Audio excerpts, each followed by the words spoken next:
రాజమహేంద్రవరం మాజీ ఎంపీ మార్కని భరత్ రామ్ ప్రచార రథాన్ని వైఎస్ఆర్ కాంగ్రెస్ పార్టీ కార్యవర్గ దహనం చేశాడని చెప్పడం చాలా దారుణమని వైసీపీ కార్యకర్తలు జగన్ ను దేవుడిలా పూజిస్తారని అటువంటి పనులు చేయడానికి ఎప్పుడు సాహసించారని ఆ పార్టీ సీనియర్ నాయకురాలు ఆంధ్రప్రదేశ్ బీసీ సంక్షేమ సంఘం రాష్ట్ర అధ్యక్షురాలు కొర్నాని అను యాదవ్ అన్నారు. స్థానిక కోరుకొండ రోడ్లో ఉన్న నివాసంలో శుక్రవారం జరిగిన విలేకరుల సమావేశంలో ఆమె మాట్లాడుతూ ప్రచార రథంపై జగన్ ఫోటోతో పాటు వైసీపీ ఫ్యాన్ గుర్తు కూడా ఉందని, అందువల్ల ఈ ఘటనకు పాల్పడ్డాడని పోలీసులు చెబుతున్న వ్యక్తికి అసలు వైఎస్ఆర్సీపీ పార్టీలోకి ఎప్పుడు వచ్చాడు, ప్రాథమిక సభ్యత్వం ఉందా లేదా అన్న విషయాన్ని కూడా నిగ్గు తేల్చాలని డిమాండ్ చేశారు. నా పేరు అను యాదవ్. నేను బీసీ స్టేట్ మహిళా అధ్యక్షురాలు. నేను 2009 నుంచి నేను వైఎస్ఆర్ పార్టీలో వర్క్ చేస్తున్నాను. ఒక కార్యకర్తగాను, ఒక నాయకురాలుగాను.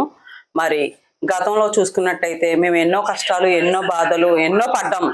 ప్రజెంట్ ఏం జరుగుతుందంటే ఇక్కడ సిచ్యువేషను, రాజమండ్రిలో పరిస్థితి చాలాసార్లు జగన్మోహన్ రెడ్డి గారి దృష్టికి తీసుకెళ్లాను.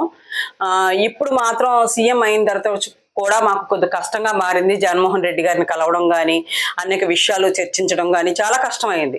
అయితే ప్రజెంట్ ఇక్కడ సిచ్యువేషన్ ఎలా ఉంది అంటే, ఎవరో వస్తున్నారు కార్యకర్త అని చెప్పుకుంటున్నారు, ఒక ఇది కూడా ఉండట్లేదు.